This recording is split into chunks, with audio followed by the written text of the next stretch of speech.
আমি তোমার কাছে হাত জোড় করে বলছি, তুমি আমাকে ফিরিয়ে দিও না, তুমি আমাকে ফিরিয়ে দিও না।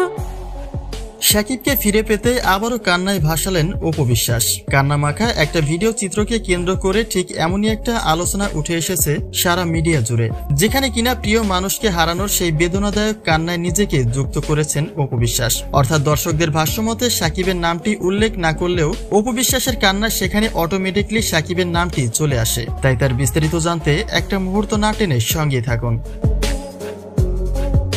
আমরা বরাবরই দেখতে পাই অপু বিশ্বাস প্রতিটি সময়ে নিজেকে আনন্দে রাখতেই পছন্দ করেন। এমনকি ভেঙে যাওয়া সংসার নিয়ে শাকিব সম্পর্কে প্রশ্ন করলেও তাতেও মন খারাপ করেন না এই নায়িকা, বরং তিনি সবসময় নিজের ভুলগুলিকে সামনে তুলে শাকিবকে নির্দোষ প্রমাণ করতে চান।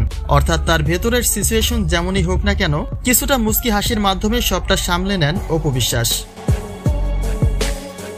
তবে চিরচেনা সেই অপু বিশ্বাস যেন সম্পূর্ণই অচেনা হয়ে দাঁড়িয়েছেন, কেননা সম্প্রতি প্রকাশিত একটা ভিডিও চিত্রে অপু বিশ্বাসকে কান্না ভেজা চোখে দেখা যায়, আর তাও প্রিয় মানুষকে হারানোর বেদনাদায়ক কান্না। এমনকি তার প্রিয় মানুষ যেন তাকে ছেড়ে না যায়, কান্না ভেজা গলায় সেই আবদার করতেই দেখা যায় অপু বিশ্বাসকে। আমি তোমার কাছে হাত জোড় করে বলছি, তুমি আমাকে ফিরিয়ে দিও না, তুমি আমাকে ফিরিয়ে দিও না।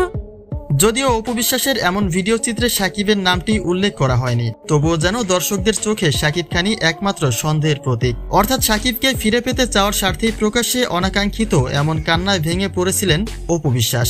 কেননা শাকিবের সাথে মিমির প্রেমের গুঞ্জনটি যদি সত্যি হয়, তাহলে যে শাকিবের পাশে শেষবারের মতো আর অপু বিশ্বাসের দেখা মিলবে না সেটা তো বলাই যায়। তবে চিরন্তন সত্য এটাই যে অপু বিশ্বাসের এই কান্নার চিত্র শাকিবের জন্য নয়, বরং কোনো একটি সিনেমার কাটসিন দিয়েই এমন গুজব রটানো হচ্ছে মিডিয়াতে।